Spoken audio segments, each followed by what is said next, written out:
Pagbasa sa Aklat ng Kawikaan, Kabanata 12, talata 1 hanggang 28, ang taong may unawa ay tumatanggap ng payo, ngunit ayaw mapaalalahanan ang matigas ang ulo. Si Yahweh ay nalulugod sa taong matuwid, ngunit sa masasama siya ay nagagalit. Ang makasalanan ay hindi mapapanatag, ngunit ang matuwid ay hindi matitinag. Ang mabuting babae ay karangalan ng asawa, ngunit kanser sa buto ang masamang asawa. Ang taong matuwid ay mabuting makiharap, ngunit ang masama ay bihira lang magtapat. Pumapatay ng lihim ang mga pangungusap ng masama, ngunit ang salita ng matuwid ay nagliligtas sa kapwa. Ang masama ay lubusang mapaparam at di na magbabalik, ngunit ang sambahayan ng matuwid mananatiling nakatindig. Ang taong matalino ay magkakamit ng karangalan, ngunit ang aanihin ng masama ay pagkutsa lang. Ang maralitang nagsisikap ay mabuting di hamak kaysa nagkukunwang mayaman, ngunit sa gutom nakasadlak. Kahit sa kanyang mga hayop ang matuwid ay mabait, ngunit ang masama kahit kanino ay sadyang mabagsik. Ang taong masipag ay sagana sa lahat, ngunit ang isang hangal sa yaman ay salat.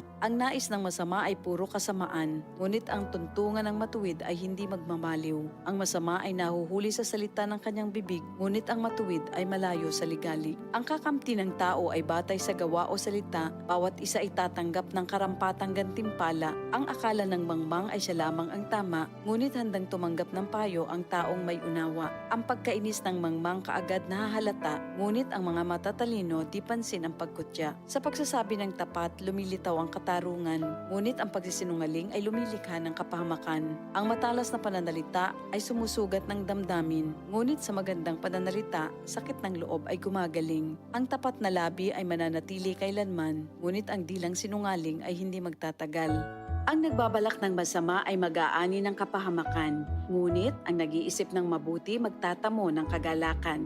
Ang kasamaang palad ay malayo sa matuwid, ngunit ang buhay ng masama ay puno ng ligalig. Namumuhi si Yahweh sa taong sinungaling, ngunit ang tapat ay ligaya niya at aliw.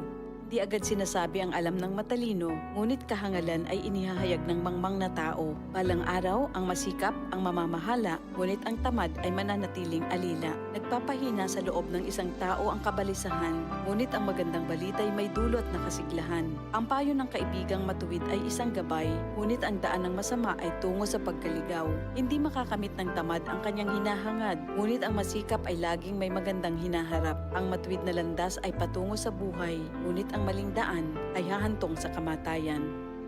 Ito ang salita ng Diyos. DCXL 558